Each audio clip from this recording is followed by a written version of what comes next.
If you want to understand the first few weeks of the second Trump administration, go back and listen to what Steve Bannon told PBS's Frontline in 2019.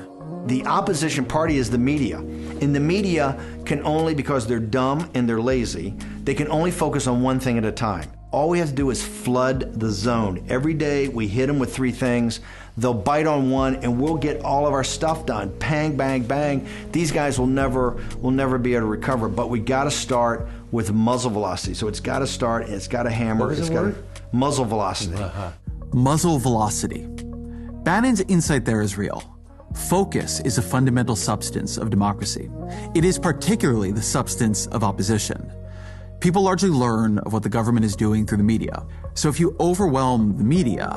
A record-setting number of executive orders. Everybody pardons. Violence, non-violence. Including assaulting police officers. Birthright citizenship. We live in unprecedented times right now. If you keep it moving from one thing to the next...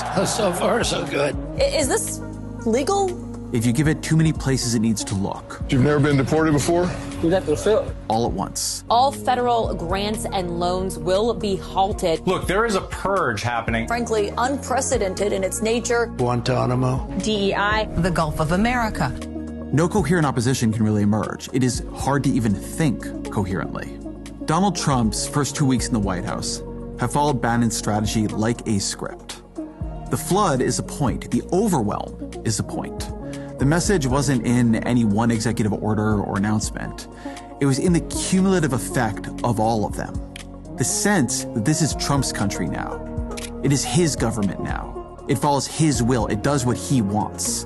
That he is limitless. If he says that birthright citizenship is over, then it's over.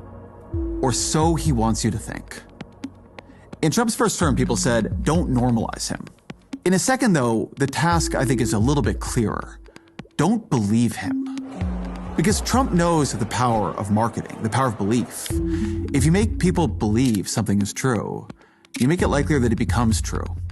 He clawed his way back to great wealth by playing a fearsome billionaire on TV.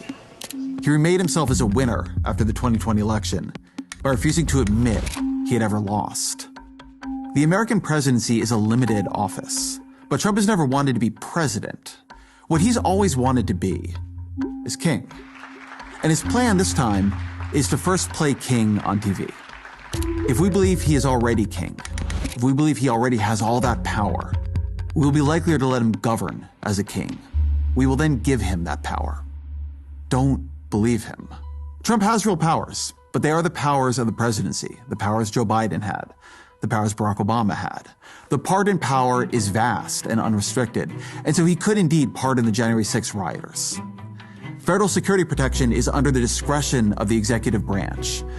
And so yes, Trump could remove protection from Anthony Fauci and Mike Pompeo and John Bolton and Mark Milley, and even Brian Hook, this largely unknown former State Department official who's under threat from Iran, who even donated time to Trump's transition team.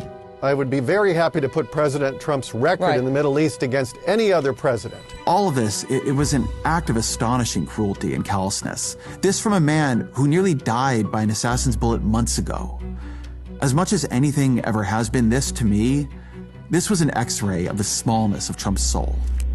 But it was an act that was within his official power. But the president cannot rewrite the Constitution. Within days, his birthright citizenship order was frozen by a judge, by a Reagan appointee, who told Trump's lawyers, "I have difficulty understanding how a member of the bar would state unequivocally that this is a constitutional order. It just boggles my mind." Then, a judge froze Trump's spending freeze. He froze it even before it went into full effect. And shortly thereafter, the Trump administration rescinded the entire order, in part to avoid a court case that it seemed pretty clear they would lose. What Bannon wanted, what the Trump administration wants, is to keep everything moving fast. Muzzle velocity. If you're always consumed by the next outrage, you can't look closely at the last one. Then the impression of Trump's power remains, and the fact that he keeps stepping on rakes is missed. The projection of strength obscures the reality of weakness. Don't believe him. You can see this a few ways. Is Trump playing a part Is he making a bet or is he triggering a crisis? Those, I think, are the options. And I'm not certain that even he knows the answer. Trump has always been an improviser. But if you take it as a bet, a calculation, then here is a bet he's making. Maybe this Supreme Court, stocked with his appointees, gives him powers no peacetime president has ever possessed. Perhaps all this becomes legal now that he has asserted its legality. It's not impossible to imagine that bet paying off for him. So what if the bet fails? What if Trump's arrogations of power are soundly rejected by the courts? Then comes a question of constitutional crisis. Does he just ignore the court's ruling? To do that would be to attempt a kind of coup. I wonder if they have the stomach for that. The withdrawal of the OMB order, to me, suggests they don't. Because bravado aside, Trump's political capital is thin. Gallup has Trump's approval rating at 47%. That is about 10 points beneath Joe Biden in January of 2021. Both in his first and his second terms, he entered office with approval ratings below that of any other president in the modern era. And so I thought these defenses of Trump's firings were telling.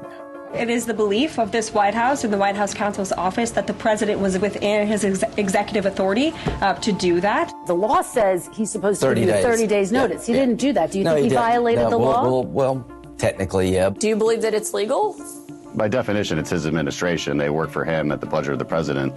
And if it's illegal, it should be legal.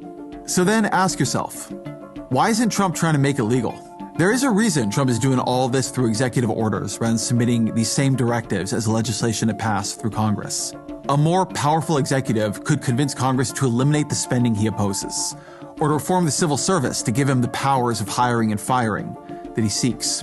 And there's a good reason to do that. To write these changes into legislation would make them both more durable and would allow him to argue their merits in a more strategic way. He would be reforming the entire